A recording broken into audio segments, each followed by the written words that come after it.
Información, análisis y entrevistas. Profundidad con una mirada panorámica. En Línea 1. Muy buenos días. Sí, ya lo sé, están todos tristes. Pero se veía venir, seamos sinceros. Cuando la pega no se hace bien. Cuando la crisis es completa. Cuando la dirigencia es traposa. Y cuando no hay una generación de reemplazo porque nunca se trabajó, no espere milagro, ni le echar culpa al técnico. Las cosas las hemos hecho mal. ¿De qué está hablando Alejandro Guillén? Muy buenos días. De la vida. Estoy en un estado psicológico de estrés. Bueno, pero era esperable, ¿no? Daniela Figueroa Videla era esperable. Lamentablemente era como un signo trágico, pero en fin, como la mítica Fénix, vamos a renacer de las cenizas cuando se vayan todos. Bueno, ¿te has fijado que entre el fútbol y la política es bien parecido? Absolutamente, pero por supuesto. Crisis, porque no se hace la pega, no se formaron nuevas generaciones, los clubes agarran la plata y se la llevan los dueños, que son los...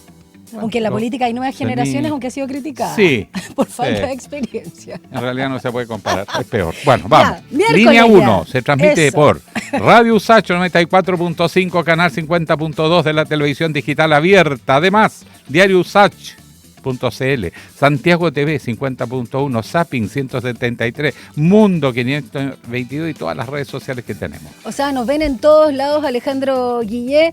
Y en este miércoles 11 de junio, donde hay bastante neblina, está cubierto acá en la capital, un poco como en la previa a lo que va a ser la lluvia de mañana jueves, pero no hace tanto frío, siento. O sea, yo creo que estos 6 grados dan una sensación un poquito como de guardarse, pero mucha humedad, por cierto, así que salga protegido. Y solo vamos a tener para esta jornada de miércoles 14 grados acá en la capital. La lluvia comenzaría en la madrugada de mañana jueves 12, donde la temperatura va a ser de 8 la mínima y 12 la máxima. ¿Te parece, ya que recordamos el día, que hagamos un saludo cumpleañístico como corresponde? A Gonzalo de la Patria. A Gonzalo de la Patria, aquí Gonzalo Espinosa, nuestro productor periodístico. 25. 20, casi 25. Parece 25, más el tiene Lolo. 35. Sí, Lolo. Así que se acaba de incorporar hace un par de meses con nosotros y parte del equipo de Línea 1 y de otros programas de nuestra radio. Somos como una familia. Somos una. Es la Mesia, como dicen, la Mesia, como dicen los barceloneses. Felicidades, compañero. Ya. Compañero y amigo, colega, en fin. Oiga, me acordé, algunos tiempos llegué a levantar el puño. ¿Qué me está pasando? Uy. Bueno, vamos a... supongo, ¿no? ¿Cuál mano? ¿Cuál puño? No tengo 3 manos, tengo que la izquierda. Una a las 2. No, pues la derecha, izquierda, no hay, me imagino no hay que medias, la izquierda, compañero. no hay medias aguas. Ya. Combativa. Ya, sigamos. Vamos con la restricción. Nos estamos poniendo demasiado... Oye, sí, nos estamos alargando. Ya, restricción, Guillermo. Restricción vehicular, 0 y 1. Y los demás, 0, 1, 2 y 3. Listo, corta. Está claro quién es el toca. Vamos con las calles porque precaución por estos bancos también de neblina, sobre todo en las carreteras. Oye, sí, tránsito lento en la ruta 78 hacia Santiago, entre Padre Hurtado y Américo Vespucio, debido a flujo vehicular aumentado. Además, densa niebla a lo largo de la ruta. Conducir con máxima precaución en la comuna de Maipú y también, congestión en eje Ruta 6868, Alameda, al oriente entre Laguna Sur y Avenida Las Rejas, debido a flujo vehicular también en aumento. Precaución por lo mismo, niebla en el tramo, mantener la distancia con el vehículo que le antecede. Esto acá, en Estación Central, mira, esta imagen de hecho es a la salida. Sí, mira, aquí está terrible, no se ve mucho, de verdad, y hay que tener cuidado porque hay unas partes más que en otras, y los cruces de las calles y todo. Sí, súper peligroso. Sí. Y lo último, tren Rancagua, a propósito de la estación de trenes acá en Estación Central, dice, informamos que se suprimen los siguientes servicios cortos. Estación Central a Paine y Paine de vuelta, Estación Central. Y además de algunos puntos para variar, con semáforo apagado, Pajarito Las Torres, Lo Echever con Vespucio, Santa Rosa con Vicuña Maquena, Camilo Enríquez con Palabra de Vida, mira qué linda el nombre de esa calle, en Puente Alto, y San Francisco con Santana. Todos esos semáforos están apagados. Ya.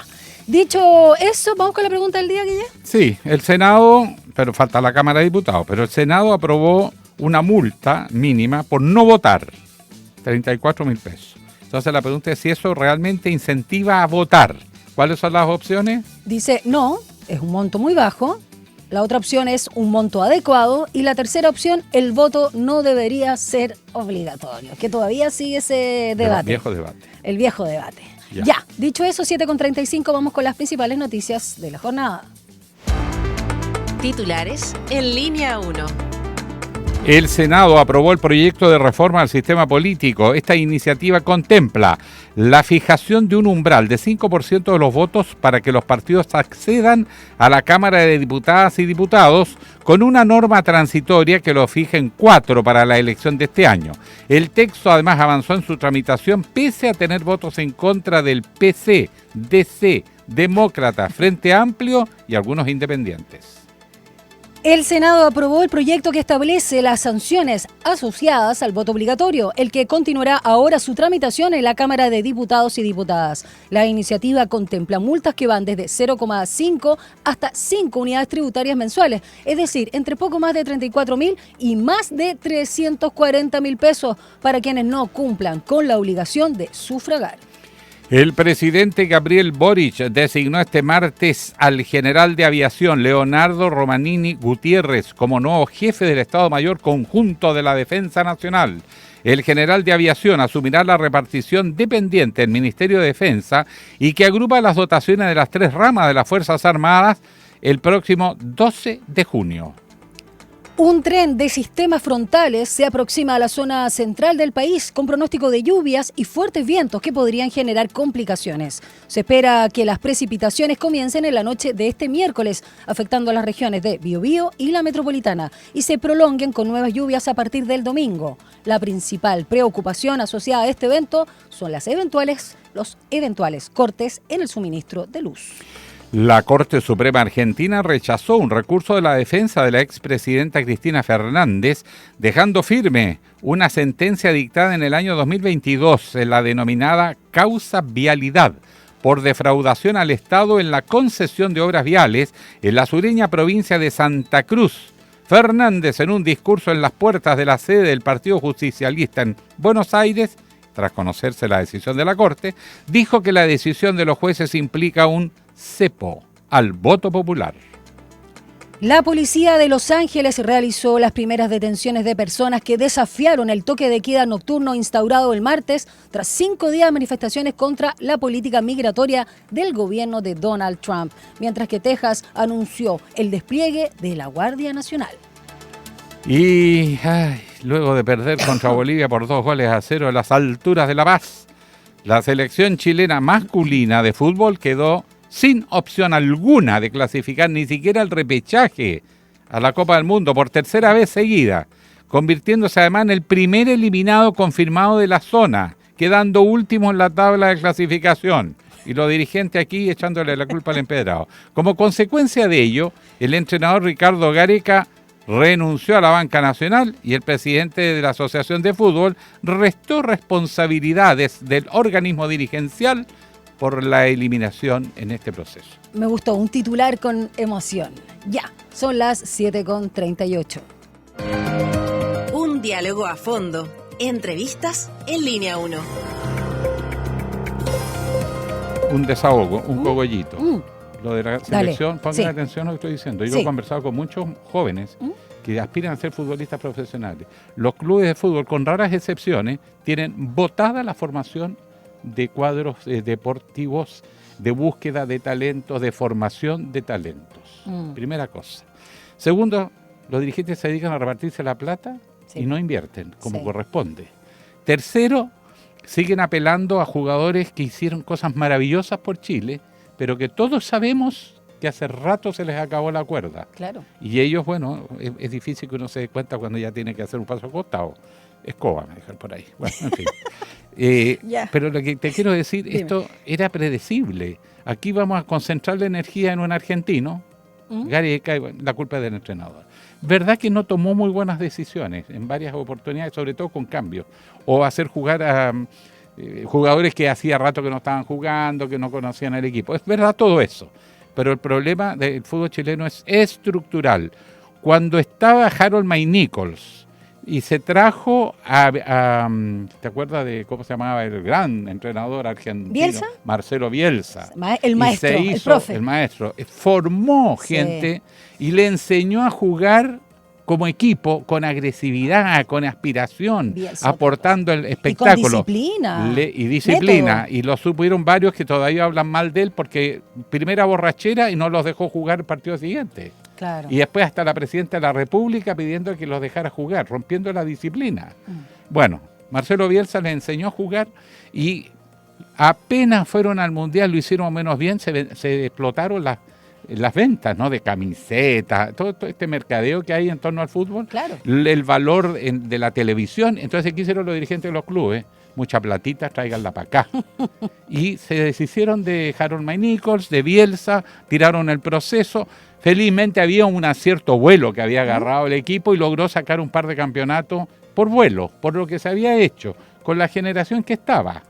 Pero eso se acabó el vuelo hace rato. Hace 3 mundiales que no vamos, insistiendo con los mismos jugadores que no fueron hace 3 torneos eliminatorios atrás, insistiendo hasta el día de hoy que vuelvan a jugar como si mientras más viejos estuvieran, mejor van a jugar. Bueno, todo eso se está pagando. Pero acuérdense de mí, ni una autocrítica va a haber, ni un dirigente se va a ir, nadie va a renunciar por la responsabilidad, porque este es un negocio privado, pero usan el nombre del país.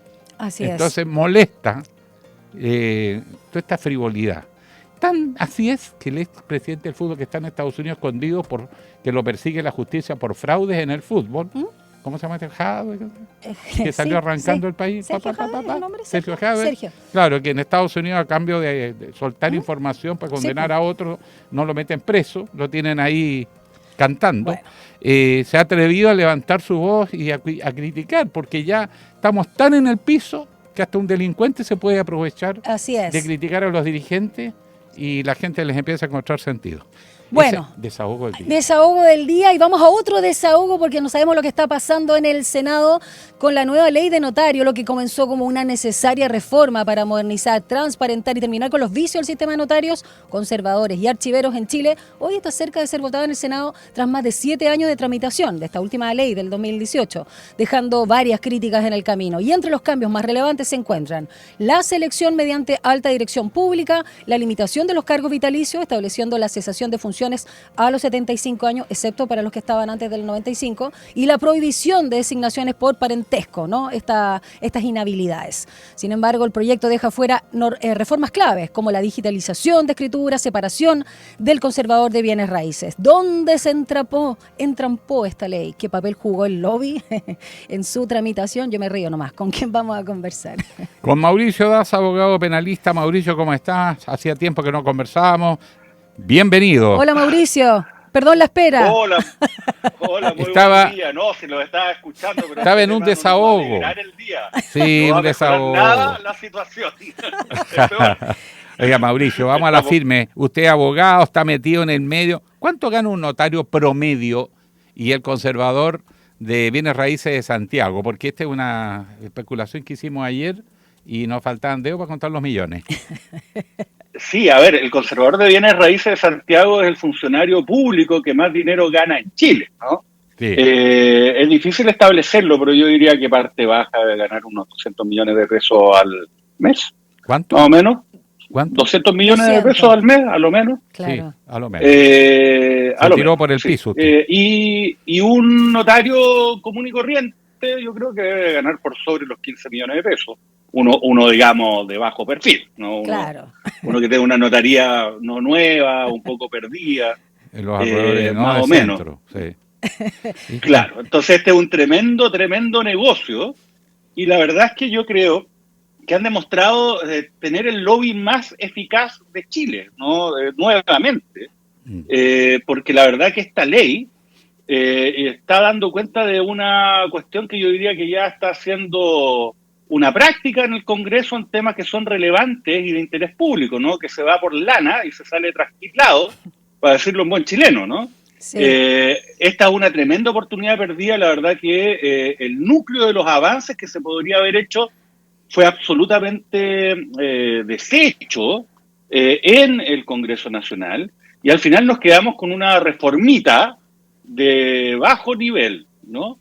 Y que finalmente no se hace cargo de lo que es los requerimientos para un sistema de registro y de fe pública que esté bajo los estándares propios del siglo XXI. Nos quedamos en un modelo del siglo XVIII. Absolutamente. Mauricio, tú un stock disponible ahí con Freddy Stock, señalabas que este era para variar, ¿no? Un muy buen diseño con una política o más bien una idea mal implementada. Y acá quiero detenerme ya no solo en la división del conservador de bienes raíces de Santiago, sino también en otros aspectos que tienen que ver con esta situación no solo arcaica o anacrónica. Por ejemplo, no sé si al final quedó la figura del federatario para poder agilizar trámites y que no estemos pagando por todo. ¿Qué pasó con las inhabilidades, los parientes de los parlamentarios y miembros también del Poder Judicial, cuando se hablaba que al menos el 50% de las y los notarios tenían algún parentesco con gente del Congreso o del Poder Judicial? Cuéntanos un poquito los otros temas. A ver, bueno, la verdad es que hay un avance discreto que tiene que ver con que el nombramiento de notarios conservadores y archiveros ahora se va a realizar a través de un sistema de alta dirección pública, que va a ser gestionado por el Servicio Civil. Se elimina la intervención de las Cortes, ya de las Cortes de Apelaciones, que son las que al día de hoy intervienen generando ternas, que después son enviadas al Poder Ejecutivo, y el gobierno de turno elige de esas nóminas. Ya eso se elimina, pero ahora, bueno, básicamente estas ternas van a ser hechas por el sistema de alta dirección pública y van a ser de nuevo llevadas al Poder Ejecutivo, que va a designar finalmente quién va a servir una determinada notaría. Ahora, efectivamente, se establecen inhabilidades que antes no existían en relación a vínculos de parentesco, principalmente con las autoridades que intervienen en la designación de los notarios y también con parlamentarios. Ahora, dicho eso, yo diría de que también se establece un mecanismo de mayor transparencia para los efectos de poder conocer las tarifas de las notarías, porque el día de hoy uno va a una notaría y, bueno, cambia el precio de una misma gestión de una notaría a otra, cuando esto no debiese ser así, ¿no? Sin embargo, solamente es transparencia de estas tarifas, ¿no? Que no tienen que ver con el monto de la tarifa propiamente tal, que es también algo muy relevante. Ahora, existen al día de hoy las denominadas notarías vitalicias, o sea, acá los notarios pueden servir los cargos hasta básicamente se mueran. De hecho, hay un caso muy reciente, la notaria Olympia Schneider se retiró a los 99 años, estamos hablando hace 2 semanas atrás, de la notaría, la 31 notaría de Santiago, ¿no? Eso da cuenta de la situación en que estábamos. Ahora se limita la edad a los 75 años. Pero esos Mauricio, son avances que yo diría que hay que reconocer. Sí, ¿quién atiende una notaría si tiene 99 años? No es esa persona, nunca está obviamente. El notario, nunca está. ¿Quién conoce al notario cuando va a una notaría? No, yo conozco, bueno, yo conozco, pero, o sea, hay notarios decentes, pero lo que voy es el principio general. Como con 99 años todos saben que ya no está haciendo la pega. Entonces la está ejerciendo alguien en su representación. ¿Cómo arreglan eso? Es la firma nomás.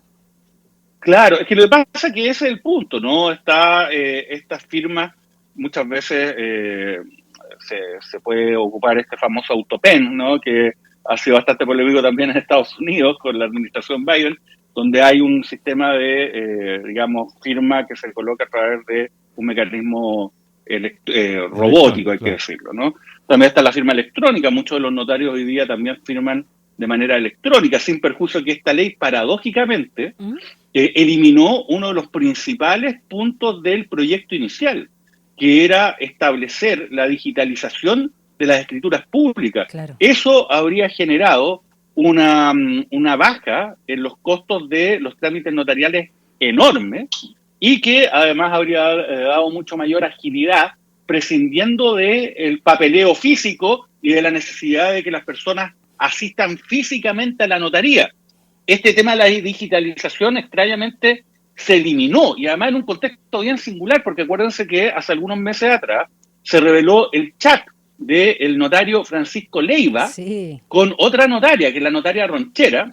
En el contexto de una investigación donde está involucrado el notario Leiva, vinculado con el ministro Poblete, ¿no? Que está siendo investigado, claro, por hechos de corrupción. Ahora, en ese contexto, bueno, se vio este celular y aparecía una comunicación donde le criticaba a Leiva, a la notaria Valeria Ronchera, de que ella estaba apoyando precisamente la escritura pública electrónica. y le dijo algo así como, acuérdate que estamos en esto por el lucro, no por otra cosa, y le señaló que no existe la vocación de notario, ¿no? Este fue un escándalo que explícito. se reveló por CIPER, Claro, hace unos meses atrás, este año, comienzo de este año. Bueno, y que da cuenta también, es como un indicio del enorme lobby que se hizo para que no avanzara la escritura pública digital, que es muy buena para todos los usuarios, para el sistema, pero muy malo para este negocio hiperconcentrado de los notarios, ¿no? Finalmente en esto los notarios se impusieron. Se eliminó esto que era uno de los pilares fundamentales de esta reforma. Y también, además, una cosa bien singular, se agregó una función que hasta el día de hoy no existía respecto a los notarios, por la cual ellos van a poder cobrar un nuevo monto, ¿no? O sea, se les abrió más negocio en el sentido de que todas las escrituras que tienen que ser después inscritas en un registro público, por ejemplo, las escrituras de compraventa de propiedades, ¿no? Que tienen que ser inscritas en el conservador de bienes raíces, en el registro de propiedad, o las sociedades que tienen que ser inscritas en el registro de comercio. Bueno, ahora el notario tiene la función de él remitir estas escrituras directamente a estos registros, por lo cual van a poder cobrar. Al día de hoy, si yo voy y firmo una escritura de compraventa de una casa, yo retiro la escritura y yo la inscribo por mi cuenta, ¿no? Lo mismo que las sociedades, ¿no? Ahora se dice, usted, notario, tiene que mandarla, salvo que la persona, ¿no?, que firma esta escritura le diga expresamente antes de que se firme la escritura que usted lo va a hacer. Claro, eso es, digamos, un tema que va a ser en la práctica marginal. Y por esta nueva función van a poder cobrar más plata. O sea, insisto, esta reforma que era en beneficio de la ciudadanía, en beneficio del sistema de registro público y de fe pública, al final terminó siendo una reforma en beneficio de los notarios. Ahora, Mauricio, está el conservador de bienes raíces, que es capítulo aparte, ¿eh? Yo creo que debe ser un récord mundial.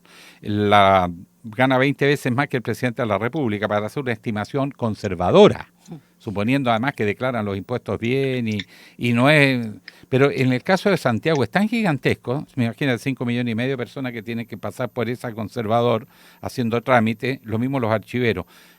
¿Por qué se trancó la separación de tener por lo menos 3 conservadores en Santiago y separarme las 3 funciones de los conservadores de bienes raíces? ¿Por qué en el Senado se trancó? ¿Tienes más antecedentes? Bueno, de nuevo, está el gigantesco lobby. Efectivamente, el notario más, digamos, importante a nivel nacional. Como les decía, el conservador de bienes raíces de Santiago tiene una remuneración mensual entre 150 millones a 200 millones de pesos, ¿no? Y además tiene mucho poder, ¿no? Tiene además distintos registros, está el registro de comercio, está el registro de bienes raíces, y una de las ideas era precisamente dividir, ¿no?, este conservador de Santiago en varios conservadores. Ahora, esto venía en la ley y de nuevo se trancó misteriosamente en el Senado. Mucha gente lo atribuye al lobby precisamente de la Asociación de conservadores, que pidió como 500.000 pesos el año pasado, ¿te acuerdas? Con esa carta que envió, ese correo electrónico, el 2024, la Asociación de Notarios, Conservadores y Archiveros Judiciales de Chile pedía como 500.000 pesos a los más de 400 miembros para hacer informes y todo el tema para, digamos, contrarrestar cualquier cosa que fuera en su, digamos, detrimento a propósito de esta ley. Y eso fue publicado también. Aparte también claro, del micrófono abierto por el Cote Osandón, que lo estaba pidiendo que se fuera a la Comisión de Gobierno. Va a demorar bueno, ahí donde esto se trabó, pues, misteriosamente, ¿no? Y se dice que también hay un familiar de Manuel José Osandón que trabajaría como funcionario en este conservador. Ahora, como fuese, y más allá de la suspicacia, lo que acá quedó es que el presidente de la República va a tener la facultad de iniciar un proceso para dividir el conservador de bienes raíces de Santiago hasta en 4, y esto previa evaluación de informes técnicos, ¿no?, como de la Fiscalía Nacional Económica de la Corte de Apelaciones. Pero esa es una posibilidad, o sea, la ley mantiene el conservador de bienes raíces de Santiago tal y como lo conocemos hoy día. Y este era otro de los puntos sustanciales para los efectos de poder generar más competencia, de que además hubiese una desconcentración que permitiera también a las personas que viven en un espacio territorial que es amplio como Santiago, el poder acceder de una manera más fácil a el lugar físico donde funciona el conservador, ¿no? Y no tener que ir ahí a Morandé con compañía a hacer estas diligencias. Y además, punto y aparte, de nuevo, ¿no? Tenemos la concentración de este negocio de los notarios. La Fiscalía Nacional Económica emitió un informe que daba cuenta precisamente de que esto generaba una suerte de monopolio, ¿no? Y que en la práctica perjudicaba precisamente el funcionamiento de lo que es la función pública que tienen los notarios y además también a los usuarios. Entonces, lamentablemente, en estos aspectos fundamentales no se avanzó absolutamente en nada.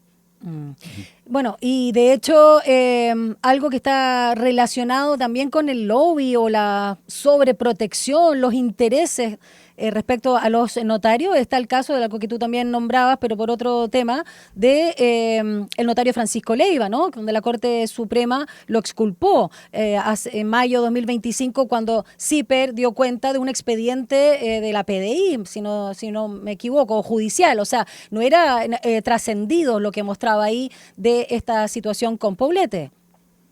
Claro, la imputación que se hacía en su contra era que había filtrado un expediente reservado que se estaba tramitando en la Corte en contra del señor Poblete, al cual él no tenía derecho a acceder ni nadie más porque es reservado, y él se lo compartió, digamos, ¿no? Y además estaba haciendo gestiones para poder salvar ayudarlo. La situación del ministro Poblete, claro, que además él está ahora imputado penalmente, precisamente en el tema de cargos por lo que es violación a la ley de inteligencia, ¿no?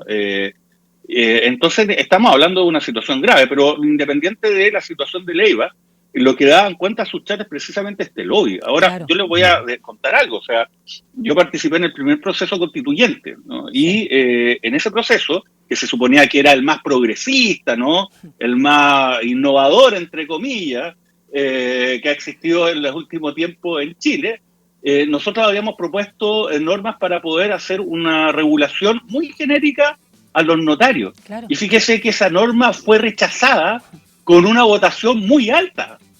Fíjese, en ese foro, en ese lugar donde se suponía que habían personas que estaban muy comprometidas con la justicia social, con la ciudadanía, con los avances, aún así, en ese contexto, el lobby de los notarios fue muy eficaz y brutal. ¿Será porque todos tenían parientes? ¿Todos tenían parientes, Mauricio? Es que ese es el tema, ¿no? Porque las notarías, claro, uno piensa en las notarías en los grandes centros urbanos, pero la verdad que el notario no es un poder práctico en muchas comunidades a lo largo y ancho del país y actúan de una manera hipercoordenada, bastante silenciosa y eficaz. Insisto, esto demuestra que el mejor lobby que existe en Chile ha sido el de la Asociación de Notarios, Conservadores y Archiveros, porque Mauricio, una ley que se suponía que iba a beneficiar a la ciudadanía, al final los terminó beneficiando a ellos después de 7 años de tramitación. Una nueva oportunidad para hacer cambio, yo la veo además muy difícil. Mauricio, y la última consulta. Respecto a la digitalización de los trámites, si se hubiese cumplido el propósito, ¿cuánto se habría abaratado más o menos? ¿O cuánto ingreso promedio de lo que reciben habría mermado? Claro, lo que pasa es que yo diría que habría mermado a la mitad o menos, ¿no? Probablemente.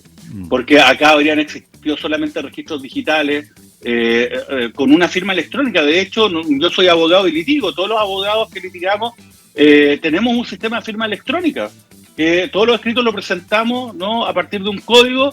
Las sentencias judiciales también se emiten a través de firma electrónica. Entonces, ¿cómo en ese contexto una escritura pública no se va a poder emitir a través del sistema de firma electrónica? Es lo que está ocurriendo en Europa.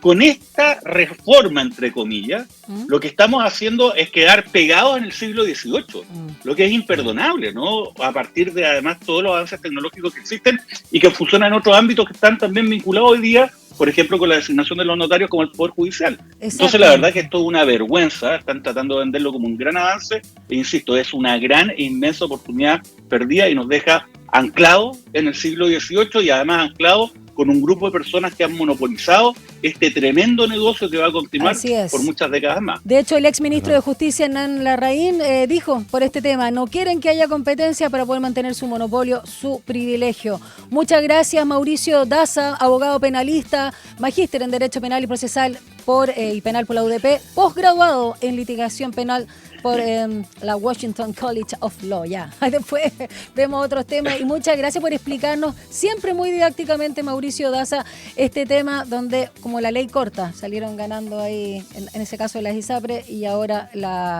el tema con los notarios. Un abrazo grande. Gracias, Mauricio. Hecho, muchas gracias. Buen día. Buen día, chao. Así nomás, po. Increíble, es increíble lo que pasa, porque realmente salimos para atrás al final. Yo he sido testigo. ¿Sí? He sido testigo, no es porque tuve una reunión, sino porque escuché, tengo la desgracia, escucho y no se me olvidan las cosas. ¿Qué? Conversando un diputado con un ministro de Justicia, pidiéndole que pusiera al hijo de notario. Ah, sí. Y se lo dieron. Y resulta que tenía 2 hijos notarios. Ah, ya. Para que la gente, ¿cómo vota ese parlamentario? Y aquí va al viejo tema. A propósito de la reforma que están haciendo del sistema político, tratando de reventar a los partidos chicos, los partidos grandes.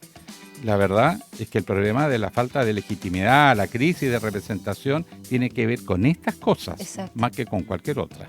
Totalmente. 8:01. Vamos a una pausa y regresamos. Una breve pausa y ya regresa Línea 1.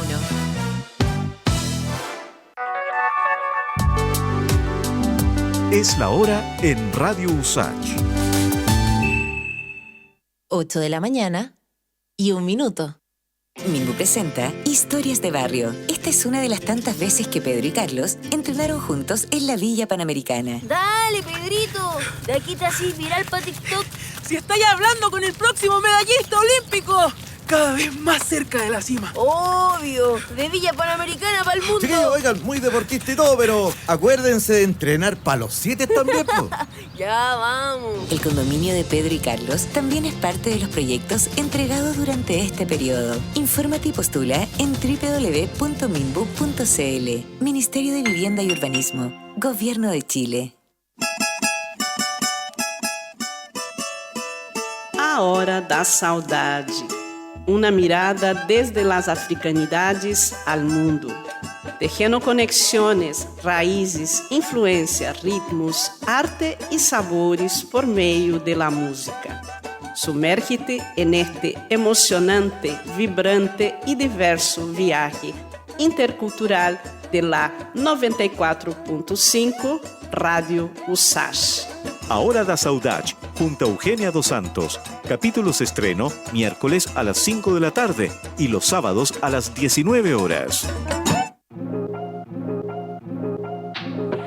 Sé parte de nuestra franja cultural en artes y oficios los lunes y viernes a las 17 horas. Teatro, danza, música, cine, artes visuales, literatura, tradición y vanguardia. En Artes y Oficios conocemos más del trabajo que existe detrás de cada creación realizada por las y los protagonistas del mundo artístico, cultural y patrimonial y de su impacto en nuestra sociedad. La invitación es a discutir la cultura con todas sus aristas. Juntémonos en la 94.5 los lunes y viernes a las 17 horas. Radio USACH, nuevas voces. Estamos de regreso en Línea 1.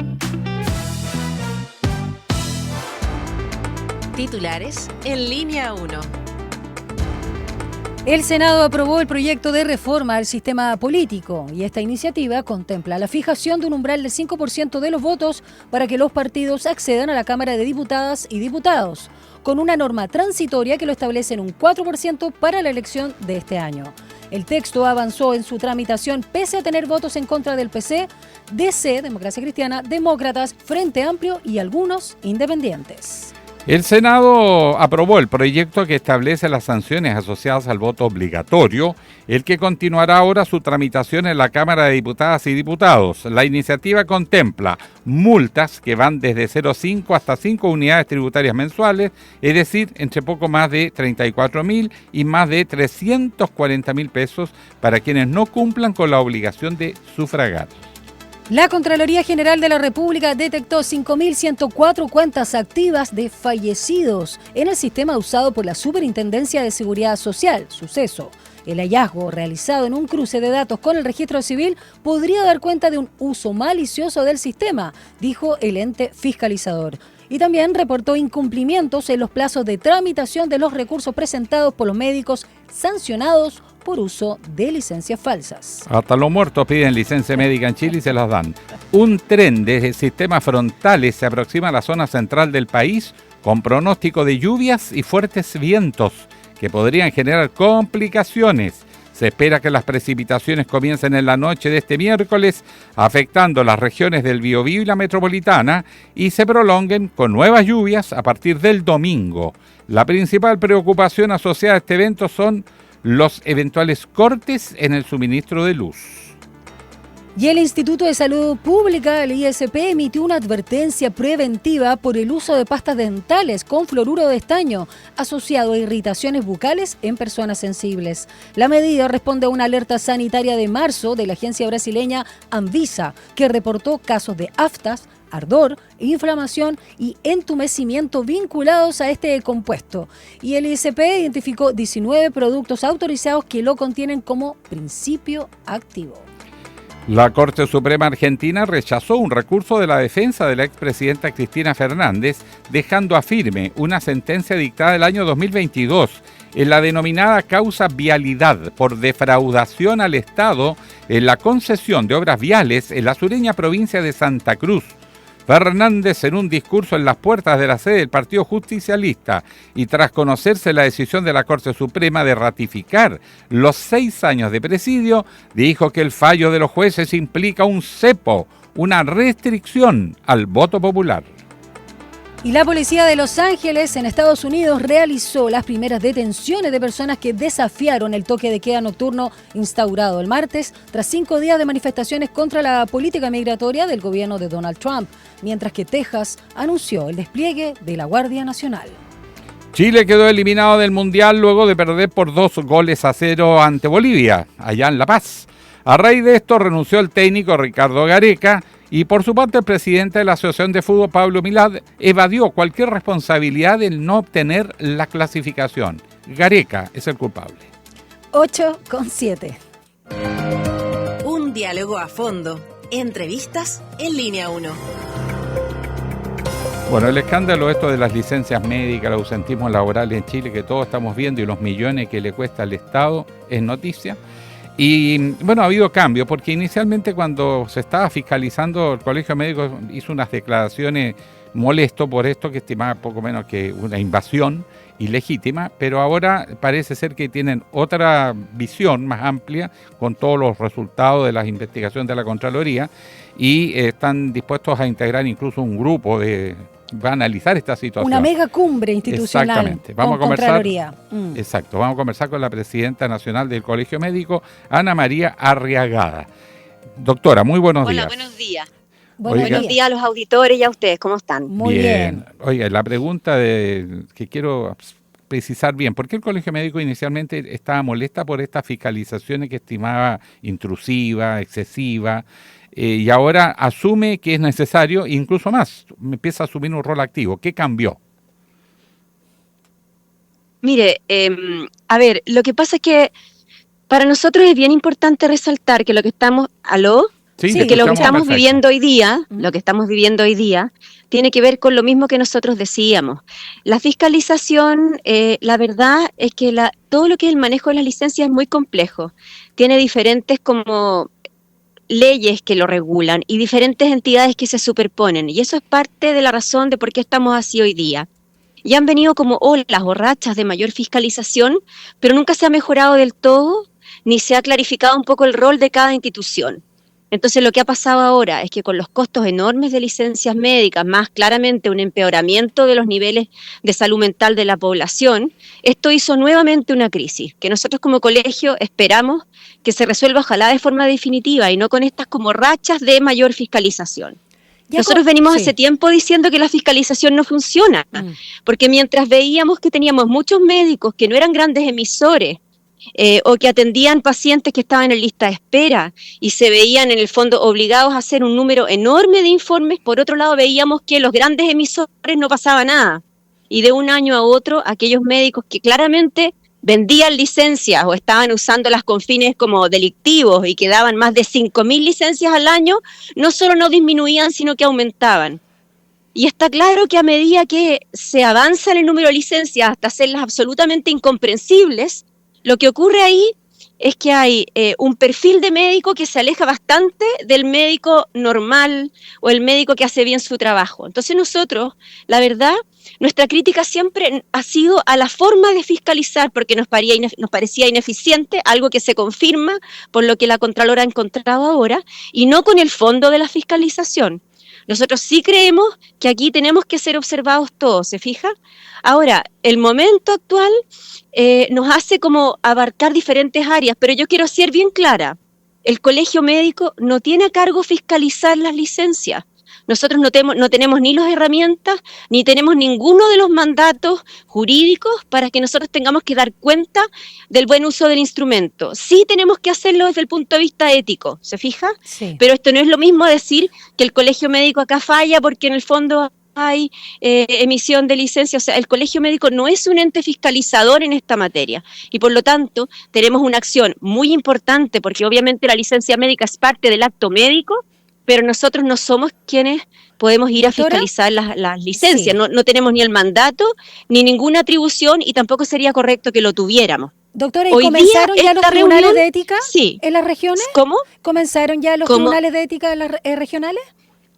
Sí, lo que pasa es que nosotros tenemos que esperar a que nos den las identidades de los médicos que están involucrados en estos actos y por eso fuimos a juntarnos con el fiscal anticorrupción y al fiscal lo que le pedimos es un convenio de colaboración antifraude, que es un poco el centro de la reunión que se lleva a cabo hoy día. La reunión de hoy día tiene que ver con evitar el fraude, o sea, evitar la venta de licencias, lograr frenar de una vez por todos esos sitios que ofrecen licencias, ¿se fija? Y también, obviamente, estos como carteles que hacen enormes volúmenes de licencias médicas claramente con fines delictivos.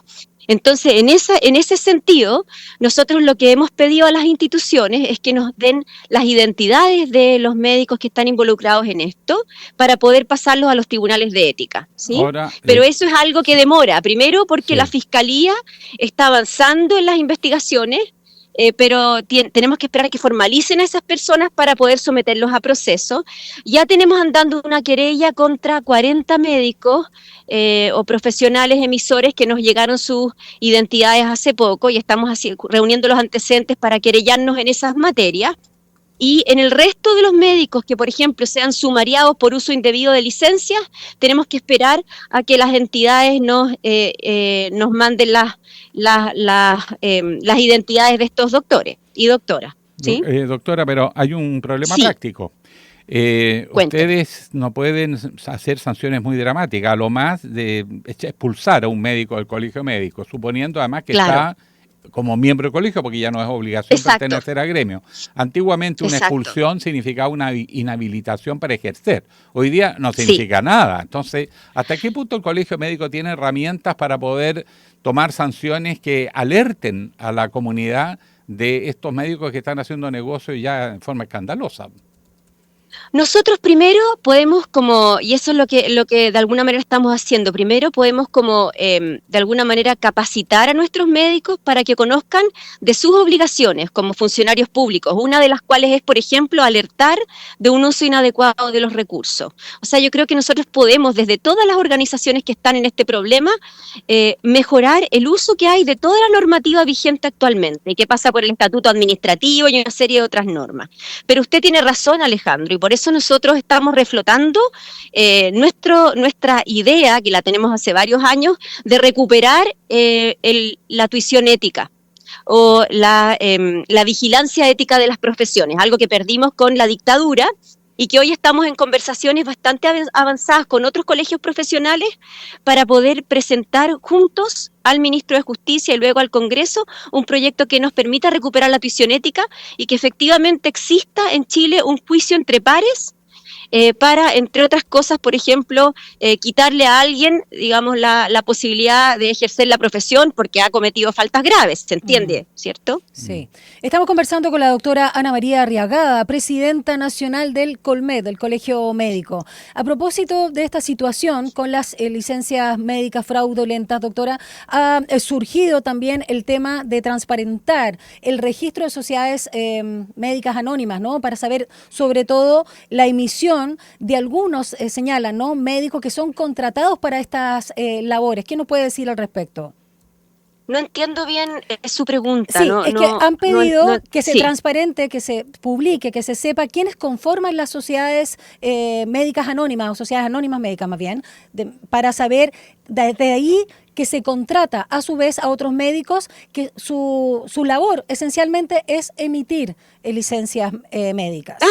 Bueno, eso tendrá que verlo la Fiscalía, digamos, y ver qué tipo de asociaciones ilícitas se dan ahí. ¿Cierto? Y eso es un trabajo que de nuevo, nosotros en este convenio que tenemos con la Fiscalía de Cooperación Antifraude, nos pedirán algunos como ayuda, digamos, con algunos como datos que puedan ser importantes para el avance de esas investigaciones, pero de nuevo, ese será un trabajo de la Fiscalía, ver de qué manera se asocian ilícitamente los médicos para emitir este nivel de licencias que son asociaciones delictivas. Claro. Eso no tiene que ver con ninguna de las sociedades profesionales donde hay médicos y que por supuesto se contratan para dar servicios de salud, digamos. Acá obviamente hay instituciones que son distintas y el perfil así lo demuestra. Estas son incluso como empresas fantasma. O sea, se crea una empresa que contrata personas cuyos sueldos son finalmente estar permanentemente con licencia, ¿se fija? Más esta contratación de médicos que tienen un perfil bien claro y que claramente no son los doctores con los que uno se topa, digamos, trabajando en los hospitales, es otro el perfil. Entonces, por eso es tan importante para nosotros la reunión con la Fiscalía hoy día para hacernos parte de las querellas y para que efectivamente se castigue el uso fraudulento de las licencias, porque eso no tiene nada que ver con la práctica normal, habitual, que se hace de la medicina en Chile. Doctora Arriagada, a todo el mundo le llama la atención la enorme cantidad de licencias que se expanden en Chile, 5,5 millones, por ahí escuché, o leí en la prensa. Pero independientemente de eso, que hay una enorme diferencia entre el sector público y privado. Usted como médico, de acuerdo a su experiencia, de acuerdo a lo que comentan entre los médicos, ¿a qué se debe tanta enfermedad en Chile o tanto fraude? ¿Cuál es la explicación? ¿Por dónde va? Yo, la verdad, hay un bajo número de licencias. A ver, dentro de las personas de FONASA o de las ISAPRES hay un porcentaje muy bajo que tiene un número mayor de licencias, pero ese número es tan alto que por supuesto preocupa. El grueso de las personas tienen menos de 2 licencias al año. El grueso de los médicos dan un promedio de 50 licencias al año. Entonces, yo acá creo que es súper importante no estigmatizar. Por otro lado, los estudios muestran que efectivamente cuando uno le pregunta a las personas si en el último año han consultado a médicos, han usado fármacos y sobre todo si han tenido temas de salud mental, eso ha ido aumentando en los últimos años. Entonces, la verdad, aquí hay una explicación que se debe de múltiples factores. Los números más escandalosos, más altos y que por supuesto impactan en el gasto, se deben probablemente a mal uso, a fraude, pero eso no nos debe obligar a estigmatizar. Y por otro lado, el número mayoritario de un número bastante controlado de licencias se da porque las personas tienen una salud que está como en un estado bastante más preocupante de lo que era hace unos años, o porque tal vez tenemos más conciencia de enfermedad. Efectivamente, entre el sistema que está en FONASA y el de ISAPRE hay diferencias también, y eso es lo que hay que tratar de corregir con una mirada sistémica. Porque, por ejemplo, podría estar impactando el nivel de los sueldos y el hecho que existan ciertos límites al pago de las licencias. Usted sabe que las licencias tienen un límite de pago y que por lo tanto hace que se desincentive a las personas que ganan mayores sueldos, ¿se fija? Claro. Por otro lado, las licencias del sector público se pagan desde el primer día, las otras desde el día tercero. O sea, hay una serie de factores que hacen que las licencias tengan un comportamiento disímil y hay que tratar de ir al fondo de eso. Yo creo que la acción de la Contraloría hoy día lo que va a hacer es un fuerte desincentivo o una fuerte como de alguna manera retractación de también un uso licencioso de las licencias de parte de, por un lado, los empleados y por otro lado también de parte de los médicos. Yo ahí no eludo la responsabilidad que tenemos los doctores a veces en usar mal el instrumento, en darle más licencias a alguien o ceder un poco a la presión ¿cierto? O querer paliar, por ejemplo, una falta de cuidado o una falta de soporte social. Todas cosas que no están bien porque impactan en un tremendo uso de recursos, ¿se fija? Doctora. Entonces, yo creo que el problema acá tiene muchas caras y lo importante es no estigmatizar, porque si lo hacemos, vamos a ir en contra de la salud de los pacientes crónicos, de los pacientes con enfermedad mental que efectivamente requieren y siguen requiriendo y van a seguir requiriendo un reposo, ¿se fija? Dos preguntas breves, doctora Arriagada. Sí. Una vinculada a lo que un poco también señalaba recién y hacía el énfasis en el sistema de fiscalización, ¿no? El sistema de licencia es débil o vulnerable o riesgoso a estas malas prácticas básicamente por la falta o mala fiscalización, o hay otro tema, porque acaba usted de hablar de equiparar también, ¿no? De alguna manera el sistema privado o público. ¿Hay otro punto que usted cambiaría? Y la otra pregunta muy breve es si está dentro de las sanciones quitarle también el título para ejercer la medicina a médicos que se vean en estas prácticas fraudulentas. Parto con el sistema, ¿qué otros cambios haría? A ver, nosotros como colegio estamos preparando una propuesta que aborda el sistema de subsidio de incapacidad laboral. Es una tarea, sí, del Ministerio de Salud llevar adelante esa propuesta, hacer una propuesta que ordene la fiscalización, que la haga más efectiva, que por un lado permita que las personas tengan derecho a reclamar su licencia, que no se demoren tanto en pagárselas, pero que el sistema mejore en su conjunto. Y nosotros vamos a aportar en eso con una propuesta. Y la propuesta, por supuesto, tiene que ser bien integral por lo que yo le digo, porque el problema tiene muchas aristas y no se resuelve solo con fiscalización.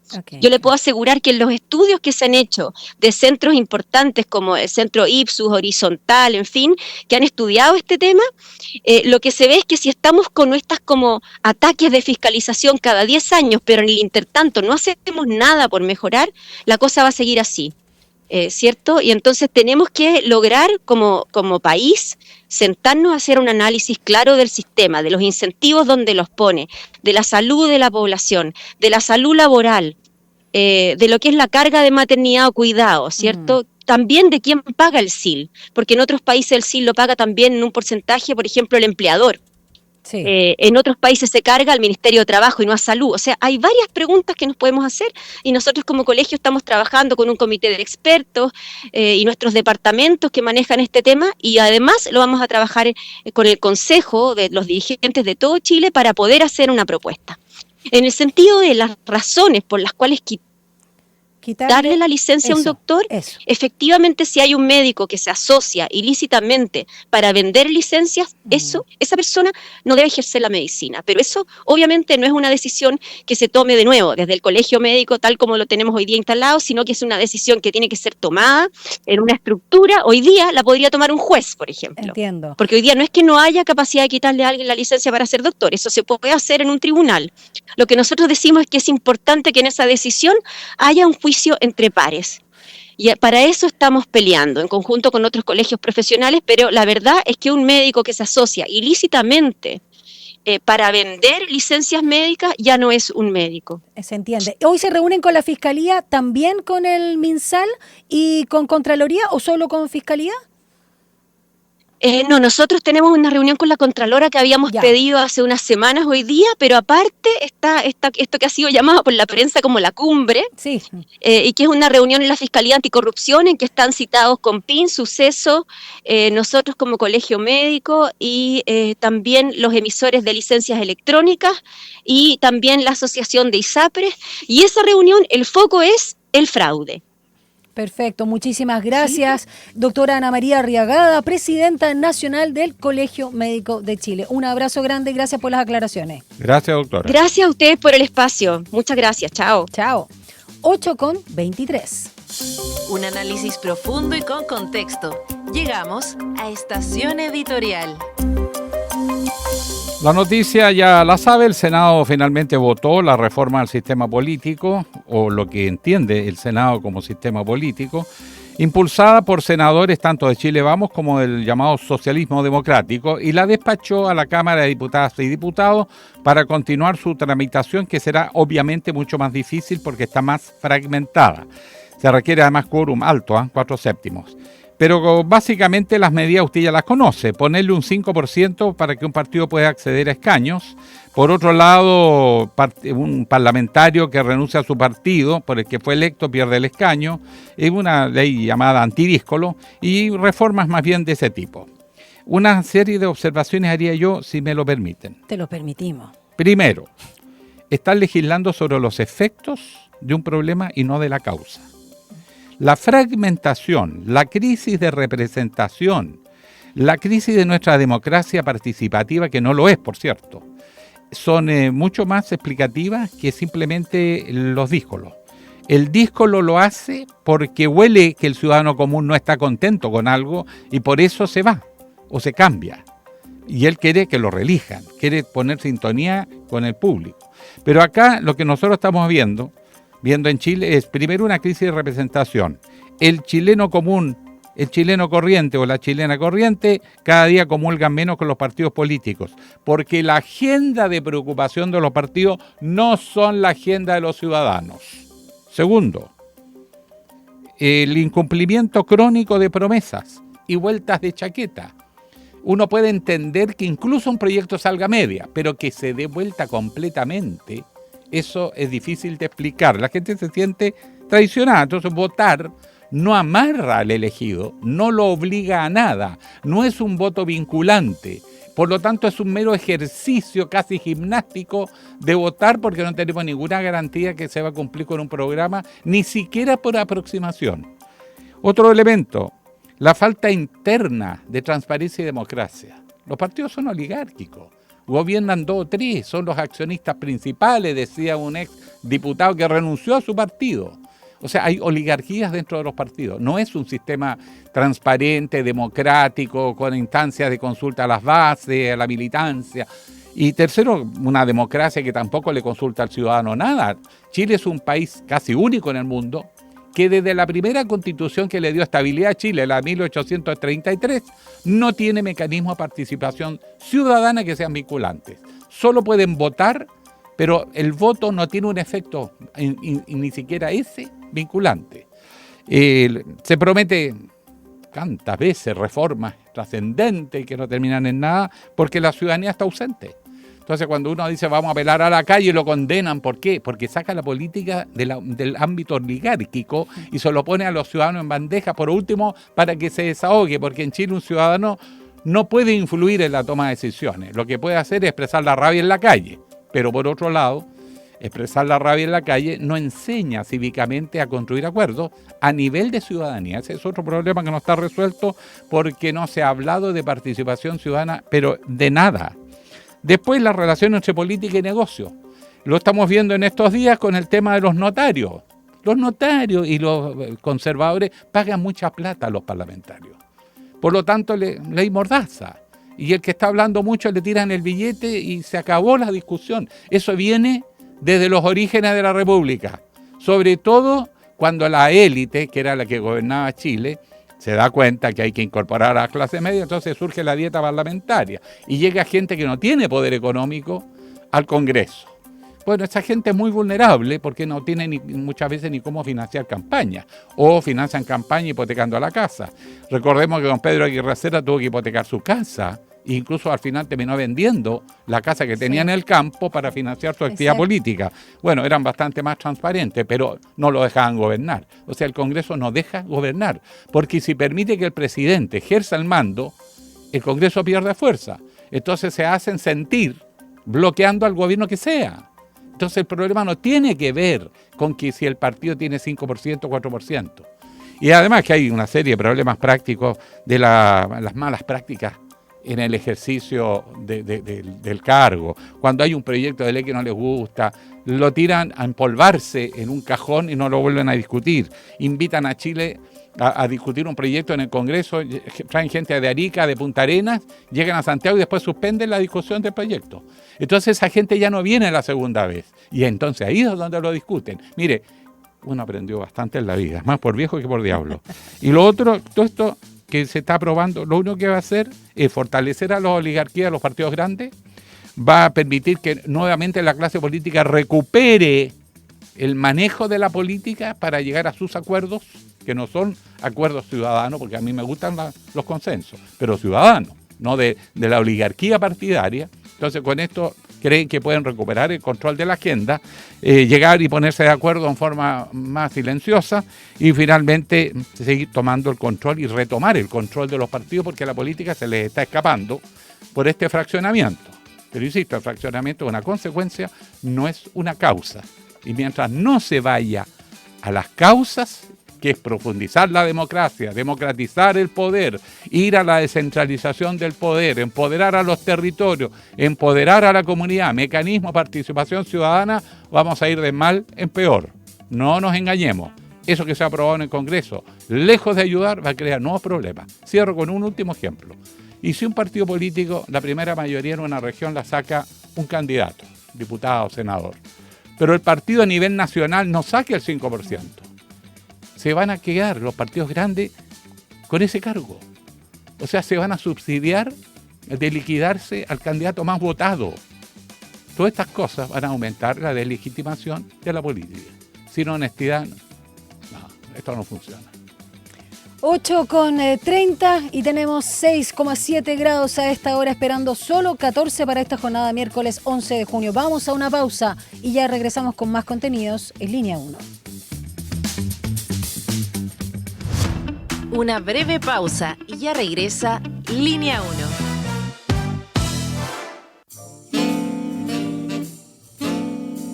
Cada día a las 20 horas los invitamos a disfrutar lo mejor del jazz y el smooth jazz.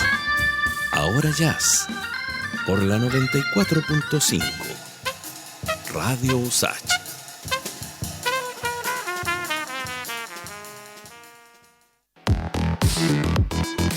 En Simple Texto pasamos revista a la agenda de futuro para anticipar y abordar los desafíos que se presentan en tiempos de cambio para la sociedad. En esta tercera temporada volvemos a congregar las propuestas sostenibles e innovadoras que buscan el bienestar colectivo y a largo plazo. Y lo hacemos con la academia, centros de pensamiento, polos de innovación. Todos y todas están convocados para un análisis profundo. Sin pretexto. Este 2025 te invitamos a Somos Expertas, Nuestra Voz. En esta segunda temporada podrás seguir conociendo las historias de vida de distintas mujeres expertas, sus trabajos, estudios e investigaciones que buscan hacer de este mundo un lugar mucho más justo.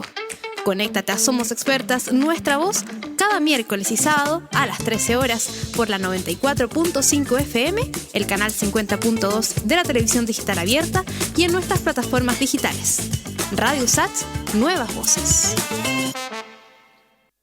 Hola, soy Daniela Valdés, periodista del Departamento de Extensión USACH y del sello Aula Records, y los dejo a todas y todos invitados a que sintonicen los lunes y los viernes a las 9 de la noche Atlas Musical de Chile, un espacio donde estamos revisando un disco chileno, ya sea de nuestra discoteca, de nuestro sello o recomendaciones que llegan al programa.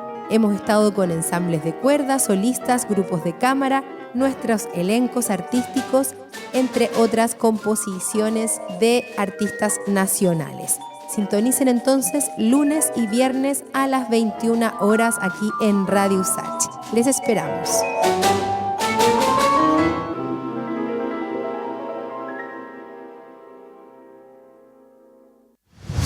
Estamos de regreso en Línea 1. Un diálogo a fondo. Entrevistas en Línea 1. Bueno, uno mira para el lado y, Dios mejor. mío, Argentina, la presidenta que podría, no va a terminar en la cárcel, pero condenada a su casa ahí sin poder moverse por 6 años. Y para secula seculorum. En el caso de Bolivia, el caso de Perú, donde uno mira, si mira más allá, en Colombia, el fantasma de los atentados y los asesinatos así a candidatos presidenciales como cosa todos los días, vuelve. Y el futuro de la democracia pende de un hilo. Estados Unidos, que se decían la nueva sociedad de las oportunidades, cierra las oportunidades y además su democracia empieza a entrar en duda. ¿Hasta qué punto la intervención del presidente Trump está afectando a las instituciones de Estados Unidos? De todo esta sopa de problemas, Vamos a conversar con el académico del Instituto de Estudios Internacionales de la Universidad de Chile, y no digo los posgrados porque entonces se nos va todo el programa. Gilberto Aranda, que está con nosotros. Muy amable, gracias. Gilberto, bienvenido una vez más. Muchas gracias, muy buenos días, saludos a las y los auditores. Muchas gracias. Partamos con Argentina, como decía Alejandro Guillé, ¿cómo ves la situación? Que también marca un precedente. Milei, que no tiene nada que ver con este cuento, hay que decirlo, puso en su cuenta de ex: justicia, fin. ¿Cómo ves lo que está pasando con Cristina Kirchner, que además, acusada por corrupción, inhabilitada de por vida para ejercer cargos públicos y volver a ser candidata? Bueno, desde ya, y no solamente apelando a la situación argentina, sino que a otras como Estados Unidos o Colombia, son tiempos revueltos, ¿verdad? Sí. Y el caso de la expresidenta Cristina Fernández de Kirchner, la verdad es que es un proceso que tiene mucho tiempo. Se inició realmente con una demanda que hizo la diputada Carrió el año 2008, o sea, a un año, pero que a un año iniciado el gobierno de Cristina Fernández. ¿Era radical ella? Claro, pero fue de los radicales que pasaron sí, a la oposición kirchnerista. Sí. Y en ese contexto es que va escalando. Tuvimos ya el 2022 una primera resolución tribunal oral que hablaba de una prisión más extendida. 10 años. 12. Y de ahí pasó al Tribunal de Casación, a la Cámara Federal de Casación en Buenos Aires, que en noviembre pasado dictaminó que eran la cantidad de años que sabemos, que son 6, de presidio, y además hizo un cálculo que son, para decirlo claro, 1.000 millones de dólares que van a tener que ser restituidos por 6 personas, no solo por ella, por 6 personas. ¿Cuánto? Actualizado son 1.000 millones. De dólares, sí, es una cantidad. Era mano enorme. Llena la cosa. Pero no es solamente Cristina, sino que el grupo es el grupo. Son todos los 6 cercanos a Néstor Kirchner y a ella. Y a Leonardo Báez, ¿no? Que este es el caso Vialidad. Ya entrando al caso, hay otros 5.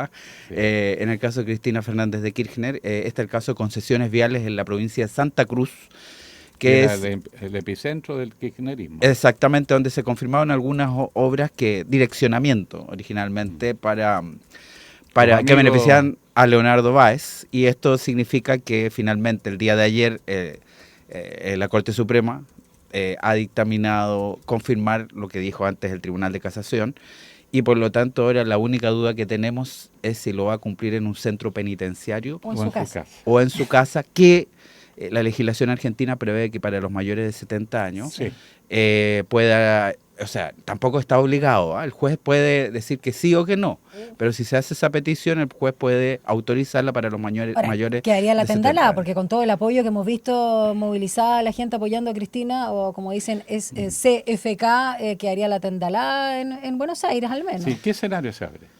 A ver, desde luego decir que este es un escenario que se venía dibujando ya, y que además Argentina, tanto por su artículo 36 de la Constitución como también por los tratados internacionales anticorrupción que ha suscrito durante la misma época de los Kirchner, de su administración, no tiene muchas opciones, sino que una vez ya agotados los trámites legales, aplicar.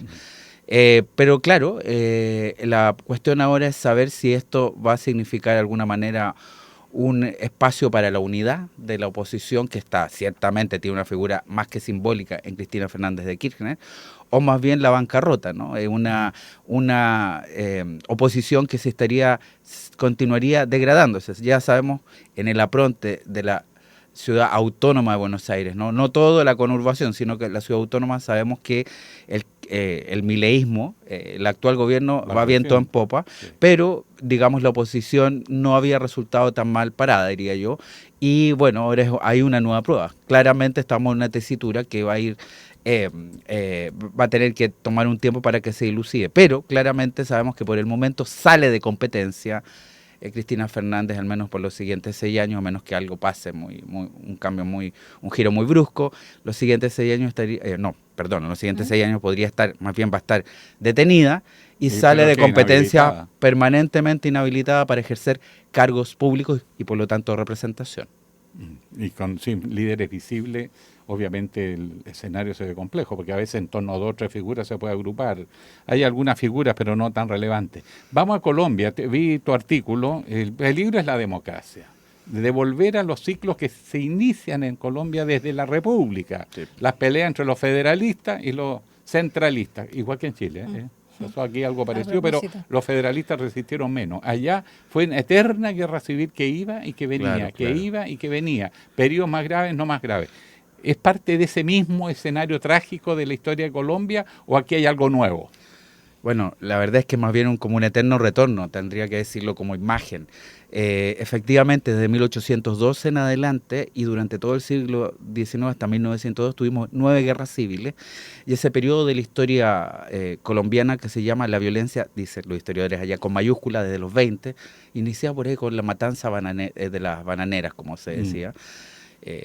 Y que prosigue hasta el año 58, fundación del Frente Nacional. ¿Y qué generaba esa eterna? Era precisamente regionalista y centralista o tenía otros matices? Había muchos elementos de liberalismo versus conservadurismo, pero liberalismo diría también con elementos mucho más populares. Aparece un líder que es Jorge Eliezer Gaitán, que es de raigambre liberal, pero sin embargo funda en algún momento otro partido. Él era lo más semejante a lo que habría sido Vargas en Brasil o Juan Domingo Perón en Argentina. Getúlio Vargas. Exactamente, Getúlio Vargas y Juan Domingo Perón en Argentina, con reformas sociales estructurales profundas, un líder con elementos populistas, en el sentido de inclusivo. Sí. Y bueno, él es asesinado el 9 de abril de 1946 y eso se agrava, se abre el Bogotazo con un estallido social y va a seguir, digamos, la confrontación hasta el año 58, que es la fundación del Frente Nacional. Finalmente los liberales y los conservadores se colocan de acuerdo para gobernar y turnarse. Algo que es bien común, se llama democracia consociativa. Las élites, cuando los conflictos son muy profundos, las élites se colocan de acuerdo para administrarlo. No es tan extraño y a veces hasta saludable. Otra cosa es eternizarlo, pero en ciertas coyunturas yo diría que es benéfico. De cualquier forma, fíjense que ya en los 50 tenemos las autodefensas campesinas, algo así como autodefensas campesinas rurales que van a devenir después de la década del 60 en la FARC y en el ELN todavía vigente. Y finalmente, disculpen, pero el recorrido es amplio por la historia colombiana. Bueno, los 80 y 90 tenemos el crecimiento del narcotráfico, el cartel de Medellín, el de Cali, Pablo Escobar, y en la campaña del año 90, que empieza el 89, un año antes, murieron 3 precandidatos presidenciales, y además el año 91 muere la madre del actual político que se bate entre la vida y la muerte, Diana Turbay. Entonces, la madre de Miguel Uribe. Es la madre de Miguel Uribe Turbay, exactamente, que fue secuestrada abogada, ¿no? Abogada y periodista. Así que comparte con nosotros también algo, por cierto, y por una mujer muy, muy valiente que en un intento de rescate es asesinada. Esto es bien trágico, pero es parte... A los 40 años. A los 40 años, con un hijo de 5 años que hoy día se debate entre la vida y la muerte. Por eso es altamente simbólico. Es simbólico además porque es la primera vez que hay un gobierno de izquierda en Colombia, pero también fíjense cómo la víctima es uno de los más importantes líderes de la derecha. ¿De dónde vienen las sospechas? Esto es lo que divide hoy a la sociedad. Es un pistolero adolescente, le pagaron. Es un sicario, digámoslo, un sicario adolescente, que es rudo, y lo siento el concepto para utilizarlo con un menor de edad, un niño, hasta cierto punto, entre 14 y 15 años, pero a él le pagaron para hacerlo por encargo. Eso es lo único claro, porque es lo que se ha rescatado de los WhatsApp que recibió. Él está está protegido para que pueda relatar algo. Y no lo maten. Exactamente. Pero es bien complejo porque también se han ensarzado en eso. Y si bien en un primer momento hay una relación hay una reacción categórica de rechazo a la violencia política y a este atentado, cuando empiezan ya las teorías de quién fue, pues ya empiezan a desencontrarse. El presidente dice que intentan desestabilizar a su gobierno y la oposición de centro hacia la derecha, más bien de centro derecha y derecha bien radical, pues lo que dice es que es más bien esto fruto de la misma retórica del gobierno. Ahora, en Ecuador ocurrió algo parecido. Villavicencio, exactamente. Claro, y tuvo un enorme efecto en contra de un sector político, que fue el correísmo. O sea, así es, por lo tanto, esto tiene efectos múltiples y más bien la noticia que debe preocuparnos, además de la vida de una persona que está en juego y de un niño que hace este tipo de encargo espantoso, Lo que debe preocuparnos es la retórica que efectivamente se instaló hace un tiempo en Colombia, la polarización afectiva, no solo temática, sino afectiva, que lleva a que los adversarios se traten como enemigos. Y yo, claro, no puedo decir que esto lo empezó Petro, porque esto viene de atrás, incluso podría decir al presidente Uribe de los años principios del siglo XXI, pero ha sido parte del juego, no ha cambiado, además él con su estilo también de adjetivos, y ha ido también siendo parte de un juego que es muy anterior a él, que es de descalificación completa del adversario. Y eso es lo que hay que cuidar en un país también como Chile. ¿Posibilidad de un escenario de golpe de Estado, cosa no? Bueno, se ha hablado de eso también, pero yo lo que puedo decir que lo inmediato es que se ingresa a una cierta crisis institucional, querámoslo o no. La polarización se pronuncia, por lo que estamos diciendo, quién es el autor, y el centro de gravedad legislativo cambia completamente. Ahora es la cuestión de seguridad, y la cuestión de seguridad se va a tomar las campañas. Es decir, todos los elementos que incluso el propio presidente Petro intentaba instalar, que eran social laborales, son desplazadas por el tema legislativo, el tema de seguridad en la legislación. Así que simplemente decir que esto va a cambiar probablemente el centro de atención de la campaña. Y recuerden que en Cauca y Valle del Cauca hubo atentados en las últimas 24 horas. Entonces, ya hizo las disidencias de la FARC. Entonces, la pregunta es... ¿Ejército de Liberación Nacional también o son FARC lo que yo he podido informarme hasta el momento son las FARC disidentes que no firmaron el acuerdo de 2016. Y bueno, y eso hay que agregar que con el Ejército de Liberación Nacional todavía no se ha firmado nada. Gilberto Aranda, académico del Instituto de Estudio Internacional de la Universidad de Chile, nos acompaña haciendo una panorámica también de distintos sucesos que están pasando. Partimos por Argentina, terminamos ahora con Colombia y vamos a Estados Unidos, donde además ciertamente Latinoamérica está muy presente, ondea ahí entre medio de las protestas por esta redada migratoria, la bandera de México. Se ha interpelado incluso a la presidenta Sheinbaum de poder de alguna manera levantar estas voces. Ella ha desmentido. Y las Fuerzas Armadas estadounidenses en territorio americano y esta decisión de Trump. Tremendo esto. Tú lo decías fuera de micrófono, ¿no? Igual se había visto antes, te preguntaba Guillermo. Sí, pero 60, muy por la escasamente. causa racial. A ver, vamos a hacer distinciones de los dos cuerpos que están operando. Uno es la Guardia Nacional, que su objetivo básicamente es entrar en acción si es que hay una invasión terrestre a los Estados Unidos. Terrestre, es decir, si viene algo de México o de Canadá, que es algo difícil de creer a esta altura. Entonces, existe para eso. Las otras Fuerzas Armadas operan más allá del territorio, marítimamente, y con los portaaviones en cualquier lugar del mundo.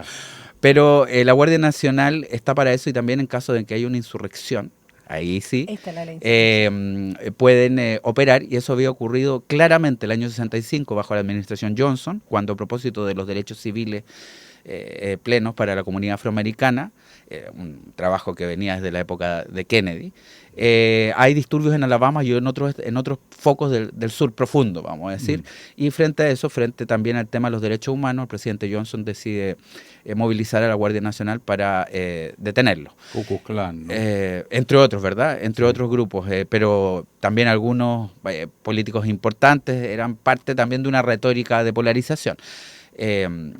Y también tendría que agregar que el año 92 vimos algo de eso cuando hay disturbios a propósito de la muerte de que fue herido un dirigente afro el año 92 en California. Por lo tanto, en California algo se había visto. ¿Qué es lo novedoso? Primero, que estamos ante 4.700, casi 5.000 efectivos de la Guardia Nacional que han sido desplegados en territorio en California. Y segundo, que hay Marines. Y esto sí que es un elemento distinto, porque los Marines son las tropas de élite que están entrenados para un combate, una beligerancia completa y total. Muchas veces fuera, los vemos actuando fuera, muy lejos del territorio de Estados Unidos. Hoy día lo vemos en California. Eso no pasó en los 60. Yo recuerdo que no.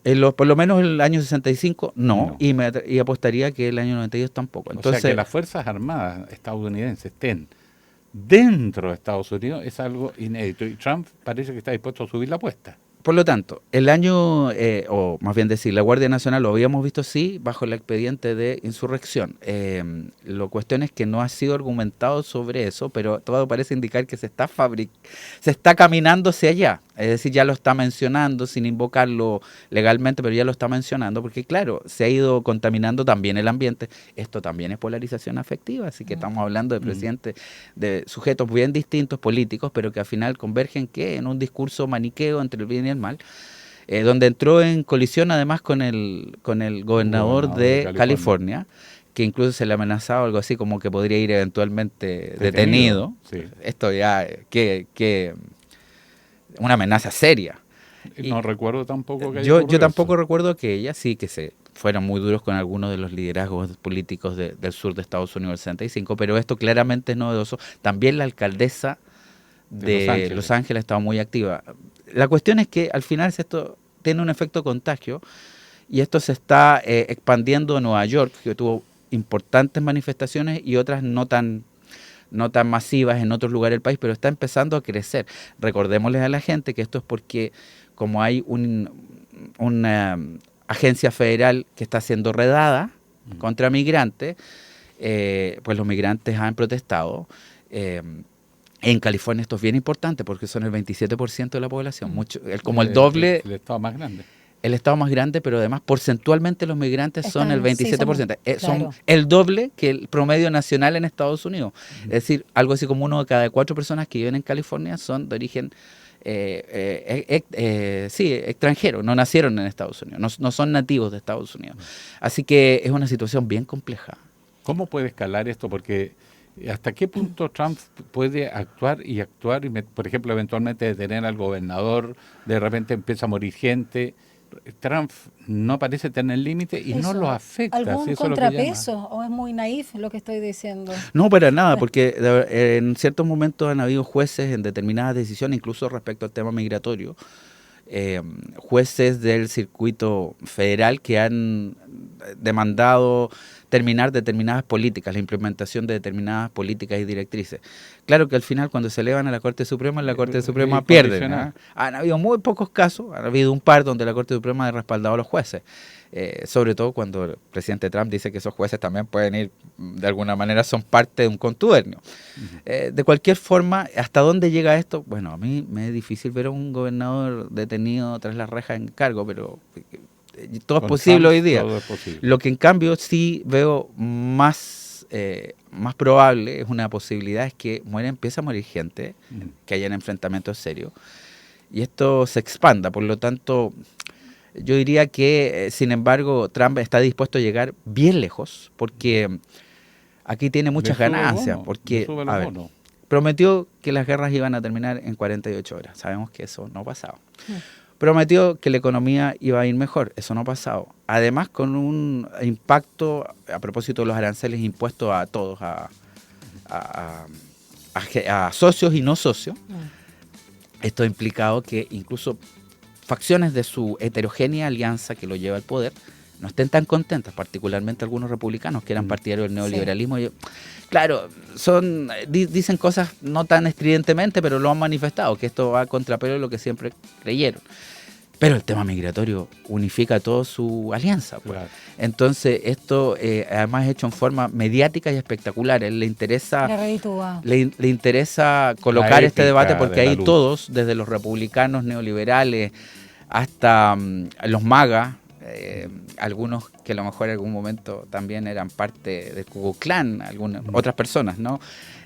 Y por supuesto también el diverso grupo que lo apoyó, pues en el tema migratorio tiene una idea de que hay que tener mano completamente dura y hacer una expulsión de gente indocumentada o irregular, no vamos a decir ilegal, ¿verdad? Porque la gente no es ilegal, las mercancías pueden ser ilegales.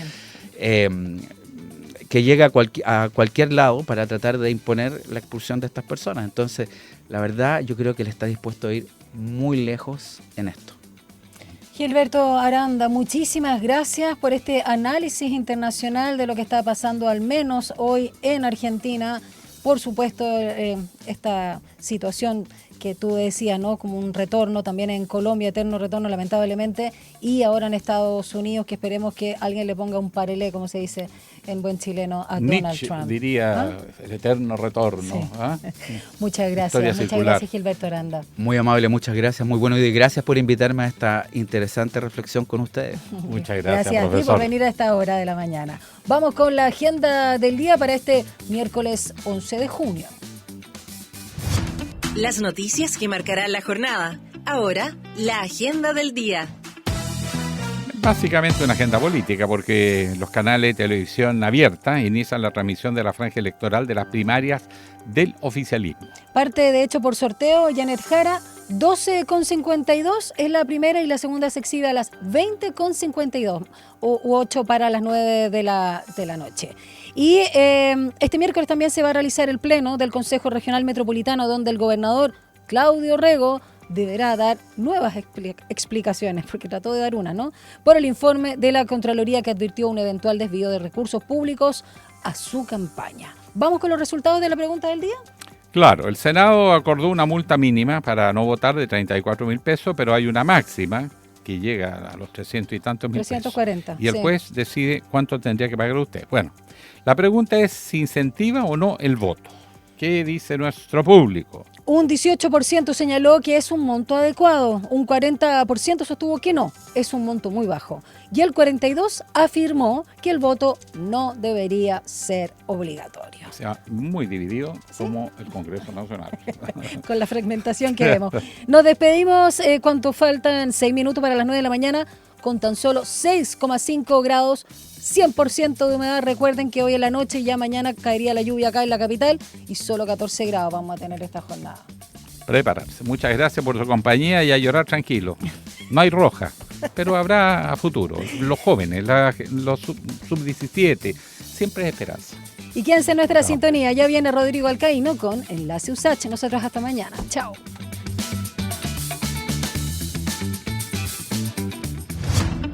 Información, análisis y entrevistas. Profundidad con una mirada panorámica. En Línea 1.